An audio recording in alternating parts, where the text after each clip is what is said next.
Okay, so let's continue with the lecture, the music technology. Okay, so we talk about vinyl, video, and cassette tapes.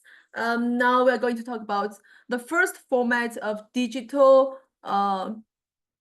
digital sound storage format. You can say, or digital waveform, digital media. This is a compact disc. Okay. So the compact disc CD is a digital optical disc data storage format that was co-developed by Philips and Sony to store and play digital audio recordings. Okay. Standard CDs have a diameter of 120 millimeters and are designed to hold up to 74 minutes of uncompressed stereo digital audio, or about 650 MIB of data. Okay, so just some basic introduction to compact disc. The CD gained rapid popularity, right, in the 1990s. So now we are already moving to 1990s. It's a new age, like new era of technology. It's quickly outsiling all other audio formats in the United States by 1991. And in the market, dominance of the phonograph record and the cassette tape. By 2000, the CD accounted for 92% of the entire market share in regard to US music sales. So you can see, like, when the digital format came out, it quickly replaced the old format, the analog technologies. Okay. So like in the 1990s, CD actually accounted for like over 90% of the the music market. And at that time, basically the records, the vinyl and cassette tapes already they are outdated and were like replaced, right, by the new technology. So the working principle, okay, the working principle of CD, of compact disc, right?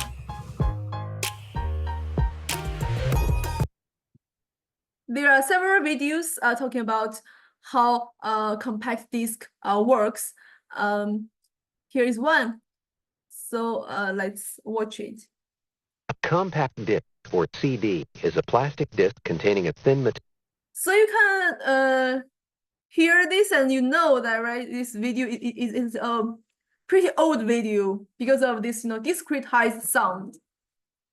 I guess this is probably because, in the beginning, the digitalization, the technique is not very mature. There are still some artifacts when you do this digitalization of sound, and also other kind of formats, digital formats.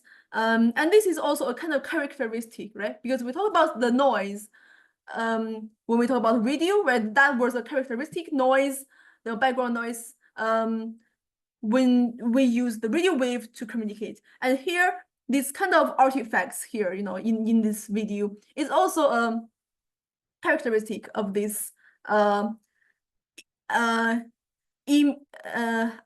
mature technology at first, right? When people first start to try to digitalize, these sound waves and also other signals. Metallic layer that's used for storing large amounts of information. The most popular use for CDs today is for recording and playing back high-quality sound.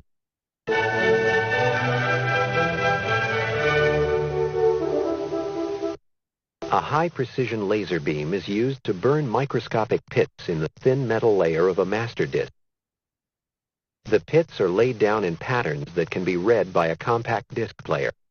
Thousands of CDs can be made from a single master disc. A CD player contains a low-power laser and high-precision lenses and mirror. A servo motor positions the optical elements to a track on the disc. The laser directs a narrow beam of light onto tracks of the spinning compact disc. Along a track, regions with pits scatter the light differently from regions without pits. The sequence of regions represents the sound information.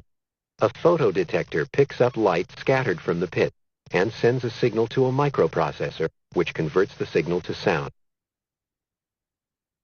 The same technology that is used for sound can be used for storing other kinds of digital information as well, including computer programs, pictures, and animation. When used for multiple purposes, the disks are often called CD-ROM, or compact disc read-only memory.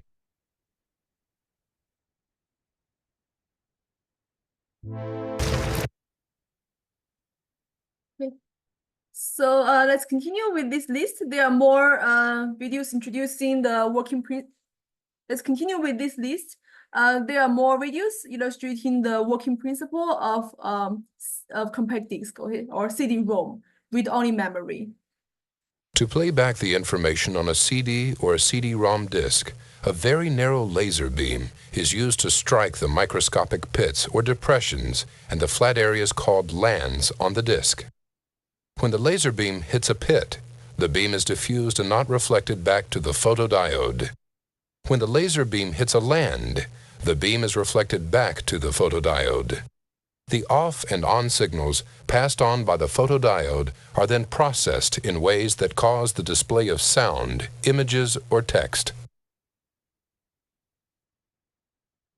Okay, so this is a quite short video, and you can see that maybe let me replay this. To play back the information on a CD. So you can see here, this is lens, this is a disc, right? There is this photodiode objective lens. Let me see, let me continue. CD or a CD-ROM disc, a very narrow laser beam is used to strike the microscopic. Okay, so this is the layer. You can see this is the structure of this reflective surface, and there are two types, right? Two types of encoding, land and pit. Okay, so only two types. If you think about this, is actually 0 and 1, right? If you think about digital encoding on computer, there's 0 and 1, binary encoding, and here the 0 and 1 are represented by land and pit. Okay, so this is the reflective surface, and there are some other layers. Pits or depressions and the flat areas called lands on the disc. When the laser beam hits a pit, the beam is diffused and not reflected back to the photodiode. When the laser beam hits a land, the beam is reflected back to the photodiode. The off and on signals passed on by the photodiode are then processed in ways that cause the display of sound, images, or text. Okay, so the digital format is just on and off, 0, 1, on, off. It's binary encoding. So here on this disk, right? On this disk, it only has land or pit. So when it hits the land, it won't. Okay, when it hits the land, it reflects. When it hits the pit, it doesn't reflect, or like reversely. Okay, so whatever. So there's only two modes, right? Reflect or doesn't reflect, and this is encoded at 0 and 1 in your computer, and this is how the digitalization, right, of all kinds of signal was implemented. Let's continue with this. There's another video here, like similar video talking about the working principle here, like the land and pit. Information in a computer is stored as thousands of zeros and ones called bits. On a CD-ROM, bits are represented by microscopic holes and bumps called pits and lands. When a laser beam is reflected off of these tiny hills and valleys into a photodiode, they turn into an electrical pulse that a computer recognizes as a stream of zeros and ones, thus recreating words, images, and sounds.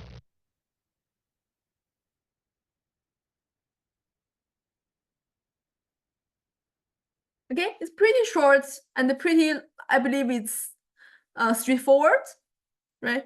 Information like how compact disk works, just binary encoding.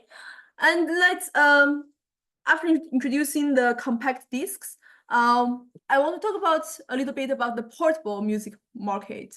Okay, so there are several types of kind of portable music players along the development of technology, right? So we talk about the working principle of all those technology, but there are also some like brands, right? Music industry, the brands like for people, for the entertainment and the convenience for people to listen to music, you know, when they work out or, you know, on the way to somewhere, whatever, it's kind of portable music players. So first is the transistor radio, okay? It's in the 1950s and 1960s.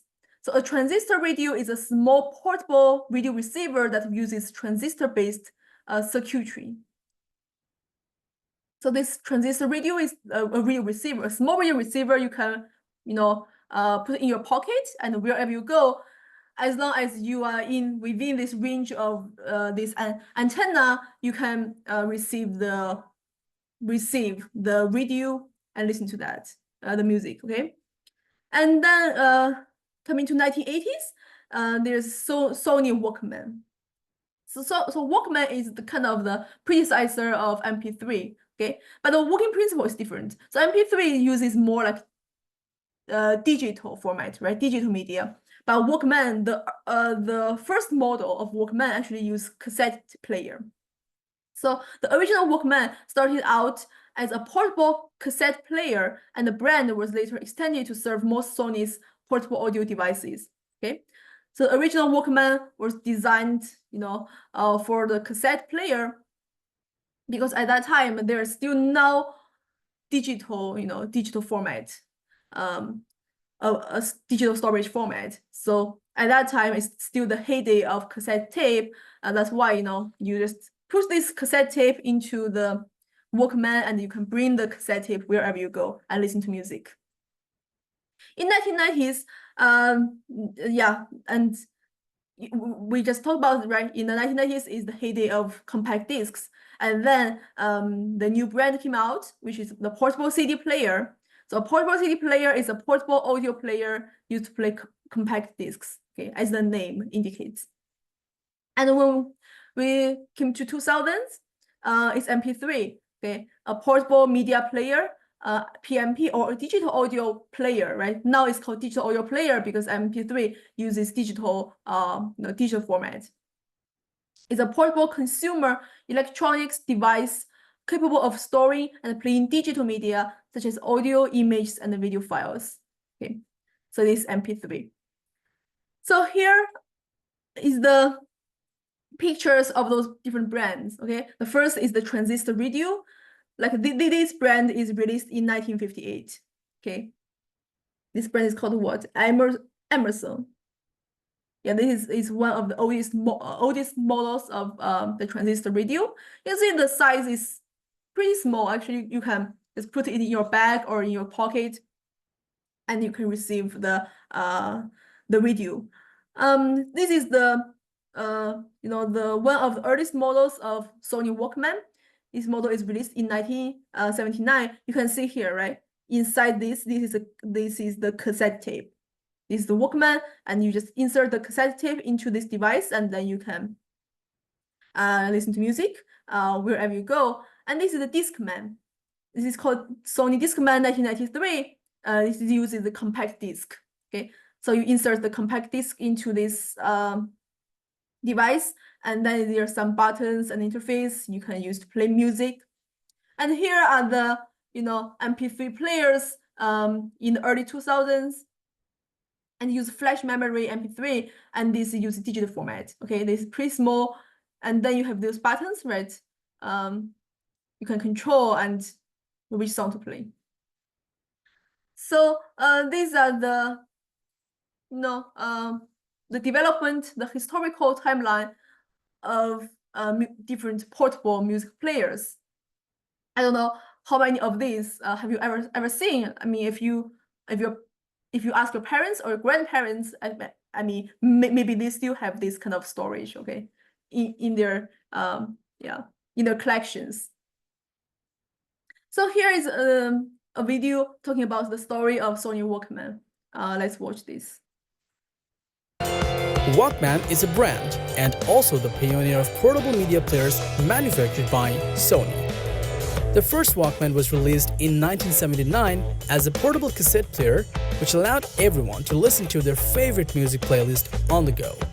The first prototype was designed from a modified Sony Pressman, which happens to be the base of the Walkman. But this is not the full story for the Walkman origins.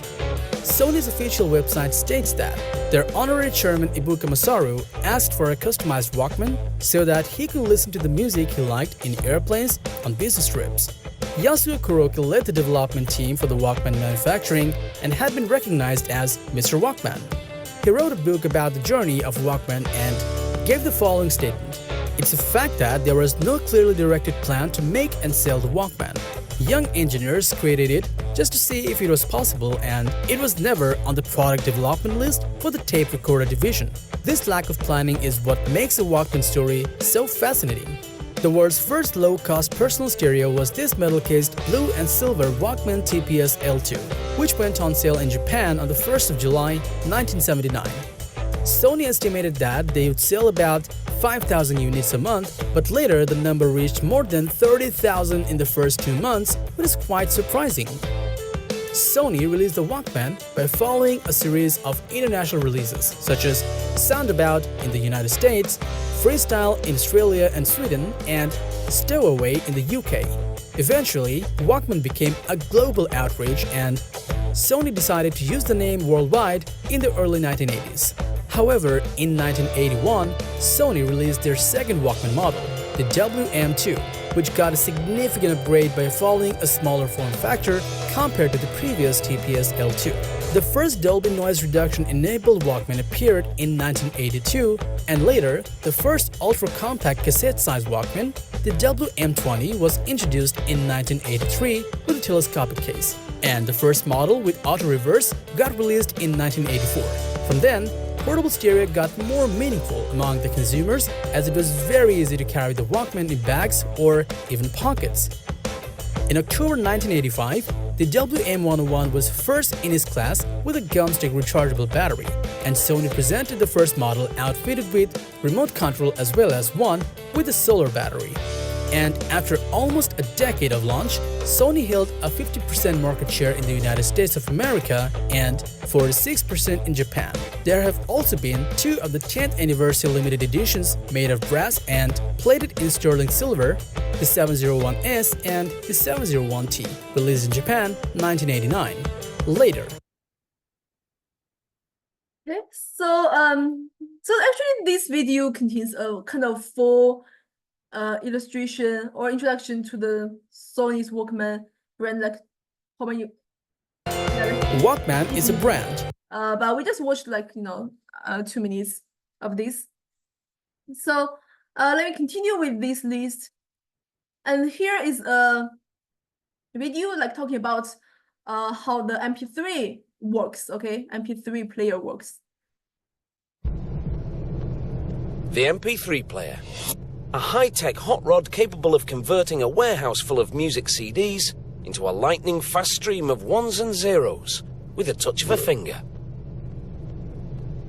A revolutionary device that has changed where, how, and when we listen to music. But how does it work? The engine that runs this super-powered miniature jukebox is such a marvel of technological design, we'll have to break into it to believe it.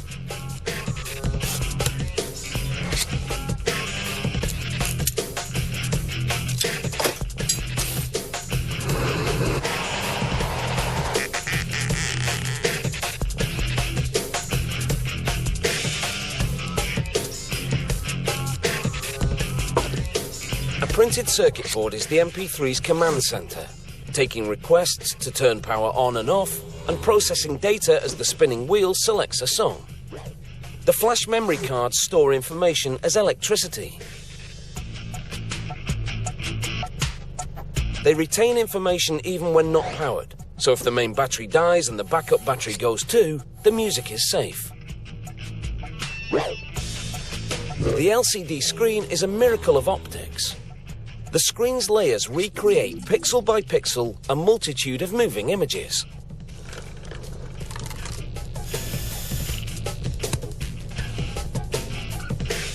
Each pixel is made up of 3 subpixels: red, green and blue. These primary colours can combine to create any colour. But the subpixels need light to do their job. Behind the screen, 3 diodes generate that light, which is reflected by the casing and made uniform by a filter before it hits the screen. Each subpixel is controlled by electrodes. By controlling the electric current flowing in the electrodes, we can control which liquid crystals stay opaque and which ones allow light to pass through. The pattern of red, green and blue subpixels creates an image on the screen. Every MP3 player needs a pair of headphones. Using a magnet and a copper coil fixed to a membrane, the headphones transform electric signals into sound waves. These high-tech components are impressive, but what's even more impressive is seeing how they work together to become an MP3 player. There are 3 electrical circuits under the wheel. It's the wheel's job to connect certain circuits with each other. Current from the printed circuit travels through a wheel connector and then continues out into one of the 3 circuits. The incoming current is analysed by an integrated circuit. The system is designed so that as the wheel turns, there's always a connector on circuit 1, another on circuit 2 or 3, and one circuit is not in contact with a connector. It's not always the same connectors making contact with the same circuits, but there is always a connection between 1 and 2 or 1 and 3, and those connections alternate as the wheel turns. The connection may be 1 and 2, then 1 and 3, with the pattern repeating, 1 and 2, then 1 and 3. If the sequence is 1, 2, 1, 3, 1, 2, 1, 3, the integrated circuit scrolls the screen one way. If the sequence is 1, 3, 1, 2, 1, 3, 1, 2, the screen scrolls the other way. If the wheel is turned quickly, the sequence is quicker, and so is the scrolling. These black boxes in the printed circuit are microprocessors. They contain thousands of electric microcircuits. The information travelling in those circuits is a series of zeros and ones, called bits. For example, pressing on the control panel to choose a particular song produces a stream of ones and zeros. The sequence enters the microprocessor, where it's analysed and processed. Then, other sequences exit, perhaps as instructions, to retrieve the song information from the flash memory, while another sequence makes a confirmation message appear on the screen. And the music plays on. The MP3 player jam-packs music and technology. It's an electronic optic acoustic miracle that frees up music to go anywhere. Okay. So so you can see this video is actually also pretty old, and the introduction, to those technology, it looks like nothing nowadays, right? Because we have so many more advanced technology. But at that time, this kind of invention, right, combining sound, image, and flash memory, and the control and the circuit to this small device was really a miracle, right, when it first came out. So now let's continue with the list to the digital era, okay? The digital era. So in the digital era, there are 2 kind of forms. So first is the music download. So when you have the MP3, right, when you bring it with you, usually we just download the music into the device so that we have this copy of, we have this digital copy of music form, and we can play it through any digital players. So the digital transfer of music via the internet into a device capable of decoding and playing it is music download, such as a personal computer, portable media player, MP3 player, or smartphone. Okay, so this is actually in the 2000s. Most of music, they provide download, and you can buy the music and download that into your device and play it. But later on, nowadays, I would say, after 2010, probably the streaming actually take off. Okay, a music streaming service is a type of online streaming media service that focuses primarily on music. These services are usually subscription-based services, allowing users to stream digital copyright-restricted songs on demand from a centralized library provided by the service over the internet. So by streaming, so you don't have the copy or you don't have the so you are not the owner, right, of the music itself. So you subscribe to this library, and you have you only have the access to the music. So you have access to the music for this limited time of your subscription. So once your subscription ends, then you don't have access to the music anymore. So it's like more like so you don't own the music yourself anymore. You only you buy the access to the library, and you can access all the music there, right? This is music streaming. So these different formats were kind of developed or invented, especially specifically for the digital era. And because of music download and streaming came out, the old industry like the vinyl records and the cassette tape and all those things, like even MP3 player, they all kind of disappear now. And now, like when you use Apple Music, Spotify, and all the music apps, they all kind of only provide streaming option, right? I mean, probably you still can download some of the music or just buy the music, but most people will just pay the subscription fee and just stream music from their libraries. So streaming services saw a significant pace of growth during the 2010s, overtaking digital downloading as the largest source of revenue in the United States music industry in 2015. Okay, so since 2015 until now, like already nearly 10 years, streaming is still like taking the power. Okay. So here is a video talking about the streaming music. Okay, so streaming music is changing the way songs are written. So let's see like how the streaming industry or the streaming of music affect how people write music, how music was produced. Okay, and also how the habit of people listening to music. Yeah, all kinds of things. So let's watch this. Have you noticed that songs are getting shorter? The median length of Billboard Hot 100 songs dropped from over 4 minutes in 2000 to around 3.5 minutes in 2018. Music is changing because the way we consume music has completely changed. Streaming is now king. It's the biggest source of revenue in the music industry, and a way for artists to bring new attention to their work.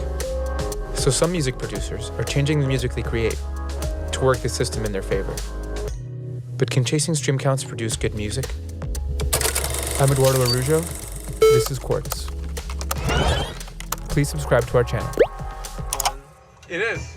Oh, great. The way an audience listens to a song has shaped the music of every era. Radio spreads new sounds directly into our homes. The invention of the smaller 45 RPM record gives birth to the single that we know today. Cassette tapes, with their portability and ease of overdubbing, gives birth to the mixtape. And now we are here. Streaming makes up nearly half of all music revenue in the world.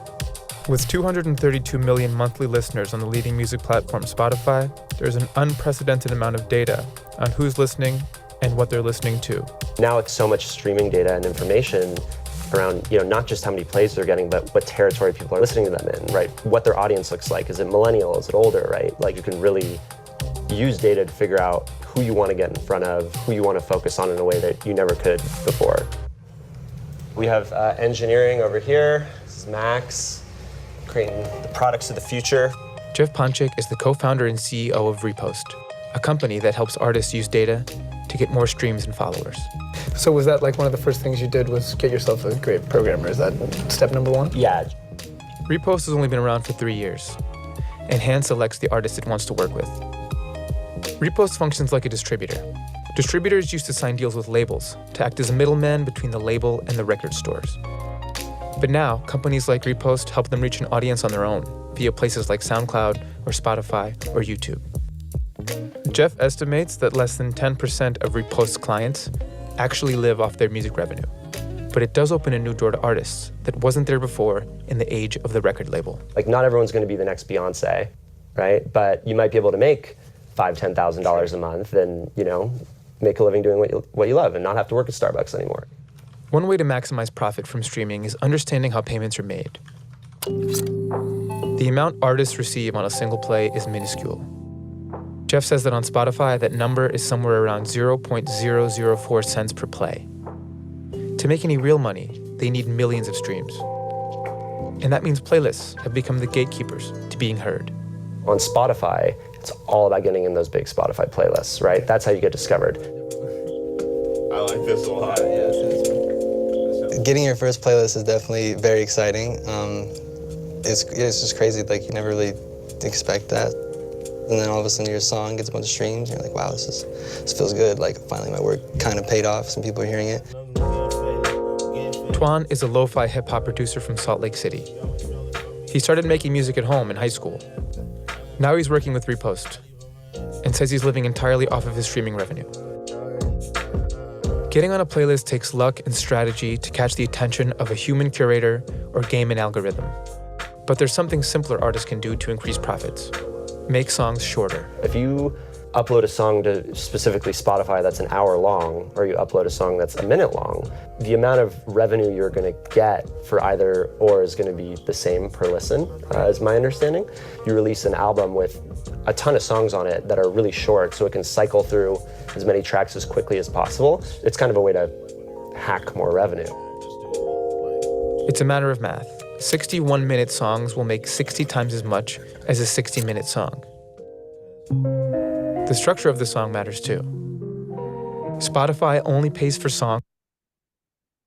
Yeah, so actually in this video, it analyzed the influence of how Spotify, right? Or Spotify or this streaming platform, they calculate the revenue for artists, how this influenced how the song was, how the songs were made. Okay, so first it's talked about here, right? So for any song, like it's 1 minute long or 60 minutes long, doesn't matter. It creates the same kind of revenue. So the revenue is calculated only by the number of songs. It's not about the length.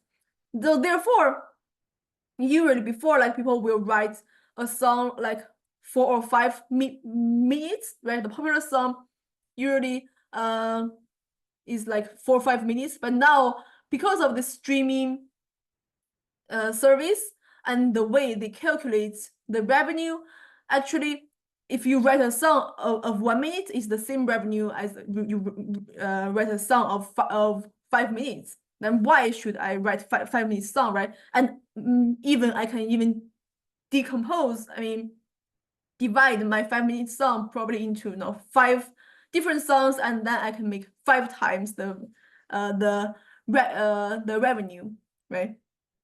So therefore, like the popular songs are getting shorter and shorter because of how they compute the revenue. Because I remember when I was a kid, it's still the age of downloading music or just listen to music.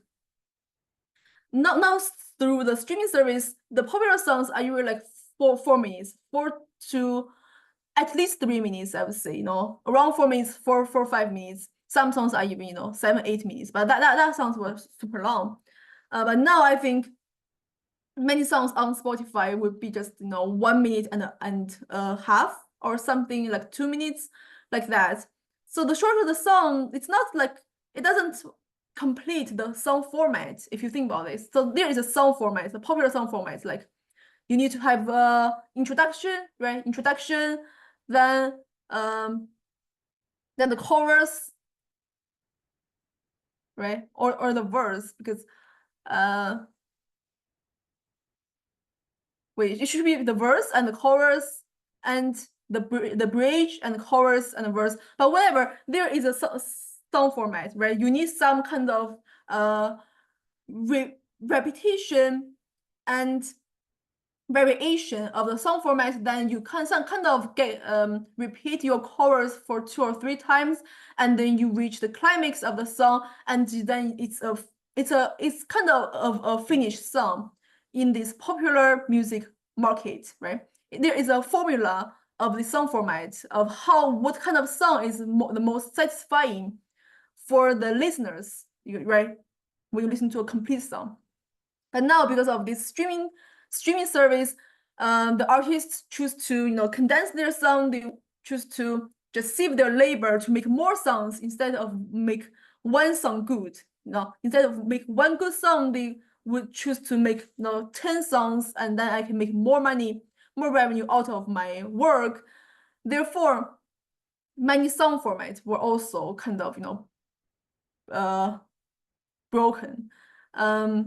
So it also changed the habits, right? The habit of people listening to music, because in the age of classical music, usually a song, I shouldn't say a song, usually kind of orchestra, right? It's usually like 20 minutes, 30 minutes, even 1 hour, 50 minutes. But now when it comes to the popular music, like people so the song actually are getting shorter and shorter during the development, of the technology and the history, from 50 minutes maybe to 30 to 20 to 10, then to 7, 8, right? To 7 to 6, and then to 3, 4 minutes. At my age, so probably at your age or at the next generation's age, usually a popular song would just be 1 to 2 minutes long. So the songs are getting shorter and shorter because of how people are listening to music, the listening habits of the audience, and also how the market, the industry computes the revenue, and how the artists choose to do their art. Okay, so just some comments. Let's continue with, there are more like influence of the streaming service, okay, in this video. As a 60-minute song. The structure of the song matters too. Spotify only pays for songs once the listener has passed the 30-second point. This means the first 30 seconds are crucial. What we hear in the first 30 seconds of the song has become almost an overture, if you will. If we were talking about a Broadway production, and we'll hear certain themes that we may hear reverberated again throughout the rest of the song. While there are certainly deviations, traditionally songs are written. Okay, so this is the structure I just talked about. Okay, the verse, chorus, bridge, chorus. So this is a standard for formula for a popular song. Okay. So now, because the songs are getting shorter, and also how they calculate the revenue. So once the listener passes the first 30 seconds, they will count. Okay, this song is played, and you will get the money. Therefore, most of the effort of the artist will be, transferred to the first 30 seconds. But traditionally, actually, the first 30 seconds would be the least important for popular song, right? Because the climax, so you are building up of a song, so the climax will be reached near the end, right? Near the end of the song, like around the 3 minutes, and then this is where your theme, right, is completed. But now, because of how the streaming service, they calculate the revenue, now artists have to make their song outstanding for the first 30 seconds. And once the play past the first 30 seconds, then everything doesn't matter, okay? Then, once you play my song like past the first 30 seconds, then everything doesn't matter. So what's coming after that? Is the song format complete, right? Is the song still sounds good? Is the song, coming back to home? Whatever. So there are many like problems there, okay? If you think about that. Written in an A-B, A-B, C-B structure. But one tactic artists use to keep people engaged is to move that B the chorus or the hook, to the very top of the song, so that listeners are always waiting for the catchiest part of the song to come back around again. And you can hear the effects of that in modern pop, like with this song, and this song, and this song. But beyond the data and the money, there's the craft of actually writing songs you're proud to put your name on. For many artists, balancing true creativity with market-driven needs is crucial. I do see and acknowledge cynically that I could use different tactics to make money, but I don't want to spend my time thinking that way. I think the biggest danger with streaming services is that artists aren't going to be encouraged to make commercially viable, challenging work because it's not how they would make money. Streaming music has utterly transformed the music industry. It has transformed the music that we hear, and it has transformed the way that we discover and consume music in general in profound ways that I think we're only just beginning to understand. Hey, we're making a series for Okay, so although this artist said that he won't be influenced, kind of comparing to the revenue and arts, they choose art, but it's not everyone, right? I would say many people, at least the artists, but at least they need to eat, they need to make a living. So because of the way the streaming service choose to calculate their revenue, it actually encourages or forces the artists to make choice, to make the change. Right? Even if you don't want to make the change, you don't want to follow the trend, then the result is that nobody plays your song and you don't get the profit, right? So I would say the choice of the streaming service also changes the way music will be written and the way we listen to music, and our listening habits are also right. It's also adaptive. It's not fixed. So after we getting used to this type of songwriting, maybe our perception will change. Okay, we'll see. Okay, shorter songs are better, and the song with the fabulous first 30 seconds, is better than the than the popular songs before the streaming era. So whatever, I don't know, like what people think about this. Probably I'll make it homework. Yeah, I think this will be an interesting homework, right? To talk about the influence of streaming music, because it's more relevant to your life, I guess, comparing to records, cassette tape, and MP3. Like nobody uses this anymore. Maybe none of you. Maybe you also you didn't see none of these before even. So yeah, I think I will make this a homework and have you write what you think about this and just brainstorming what this can influence, what influence it will have on people's living and listening. So next we will talk about the digitalization of sound, which is sound sampling, and after this we will slowly talk about the Fourier transform and the frequency domain, and still something more technical. Okay, so today's lecture is less technical. It's more like introduction of music technology and playing the videos. So from the next lecture, I'll get into some of the more fundamental parts of digital sound. So let me give you a homework, probably not really homework, but so here is this reading. So this book is actually not that difficult to read. Okay, it's not difficult to read. It's a very basic introductory book to digital signal processing, and it basically requires no prior knowledge. because this book is actually written for musicians. So it doesn't really assume that you have, a math or physics or, computer science kind of knowledge. And everything here is like easy to understand and easy to read. What we'll talk about next time is the sampling, okay? We will talk about this chapter. We will start from here, sampling, the art of being discrete. And so actually I have this open here. Okay, sampling, and we'll just use this book. Okay, it's well written, and if you have time, you can just look through these things beforehand, before next time we get into this. And I will use I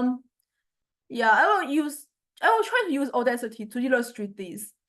Yeah, I need to try this out. I don't know if it's workable, but yeah, these illustrations are also like well plotted. And I think this chapter, and also we'll talk about quantization also. Okay, the bit depth, quantization, and all those things. So if you have time, take a look into this chapter and this book in general. And also, I will recommend you download Audacity. Okay, have your Audacity downloaded. You will have one assignment, but probably this I will put Audacity assignment to next week. Okay, then you have time to get yourself familiarized with the software, and you have more time to to do the homework. So I will change the homework. I will make the Audacity homework to next week. So this week the homework will be this video. Okay, I will publish this later on and have you talk about your own kind of experience and thoughts and your opinion on the streaming service. Okay. Okay, so let me stop here, and if you have any question, you can ask. If not, I will see you on Wednesday. Okay. Thanks for coming.